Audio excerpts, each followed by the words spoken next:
We're not facing a synod like any other. We're not facing a pastoral consultation. What's happening increasingly resembles a Third Vatican Council, even if no one has the courage to call it that. There is no official council hall. There are no solemn decrees with dogmatic formulas. But there is a continuous, infinite process that never ends. Each phase opens another, each document becomes the basis for another. And when a process never ends, it means it's building something structural. The key moment is October 26th, 2024. That day, the Synod's final document was adopted as the ordinary magisterium. In other words, it was no longer a simple working document. It became official teaching. It was an act of governance.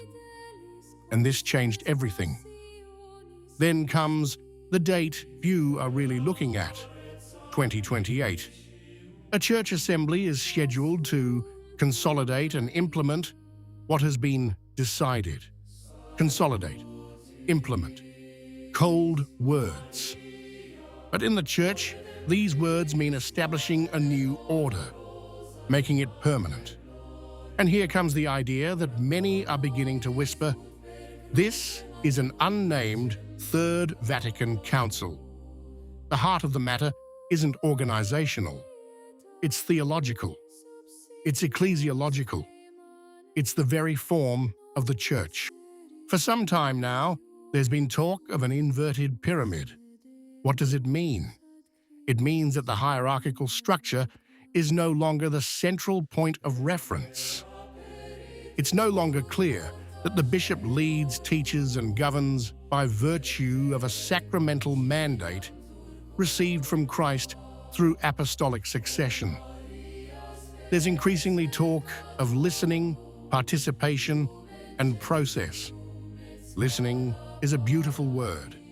Participation is a positive word. But when these words become the primary criterion, something changes. Because the church is not a democracy, it is not a parliament, it is not a permanent assembly. A phrase has become symbolic. No one possesses the whole truth. It sounds humble. It sounds dialogic. But let's pause for a moment. If the church guards the truth revealed by Christ, if there is a deposit of faith, if there is an objective teaching, how can this statement be reconciled? Is this a call for personal humility, or is it a way of saying the truth is built together along the way? Here comes the tricky part. If truth becomes something we continually seek without ever clearly stating it, then everything becomes fluid. And when everything becomes fluid, morality becomes fluid too. It's no coincidence that the most controversial issues concern sexual morality. Blessings, irregular couples, new languages, pastoral openness. Every time the argument is made, let's not change the doctrine. But then, practice spreads. And in the church, practice over time creates mentalities. Cardinals like Muller and Burke have expressed very clear concerns. Synodality cannot replace the hierarchical constitution willed by Christ. The Synod, in tradition, helps pastors.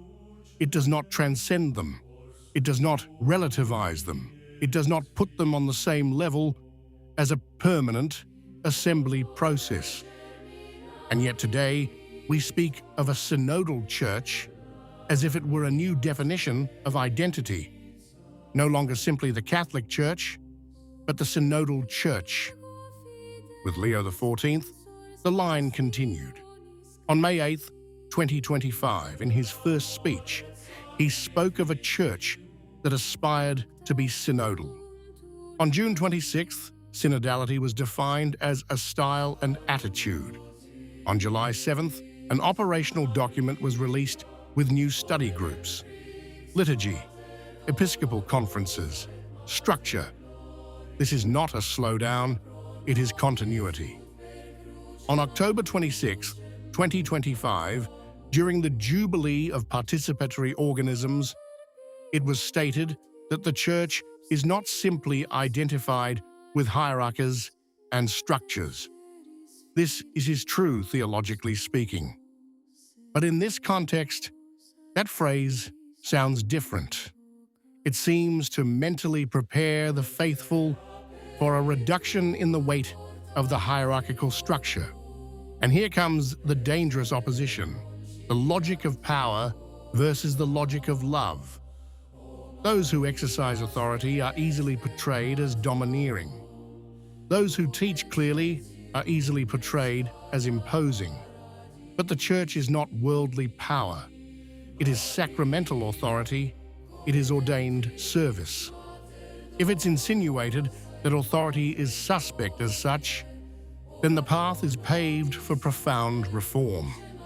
Not administrative, but constitutional. 2028 could be the moment when all this consolidates. An assembly that ratifies, structures, and stabilizes the new model. And at that point, speaking of the Third Vatican Council would no longer be a rhetorical exaggeration. It would be a factual description. There's another factor: episcopal appointments. If bishops are chosen who interpret the openings as a structural evolution, the direction is clear. A dogmatic decree isn't necessary. A generation of aligned pastors is enough. And then there's the symbolic level.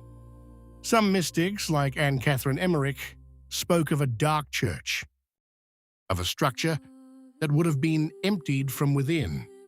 These are strong images, certainly. But what's striking is the convergence of so many interpretations on a period of internal confusion, not external persecution. We're not talking about enemies outside. We're talking about transformations within. The so-called German synodal path is often cited as a laboratory. Certain proposals were explicitly formulated there. If that model becomes universal, then yes, we are witnessing a transformation. The real question is this: are we deepening tradition, or are we reinterpreting it to the point of changing its form? An unnamed Third Vatican Council is exactly this: a change that does not proclaim itself as a rupture, but which, step by step, redefines the way the Church understands itself. It's not a question of nostalgia. It's not a question of sensitivity. It's a question of structure and truth. If the Church becomes an ongoing process, if authority becomes coordination, if truth becomes continuous inquiry without affirmation, then the form changes. And when the form changes, the substance also changes over time. 2028 will tell whether this is just a phase or the point of no return. What do you think? If you liked the video, comment, Amen. God bless you.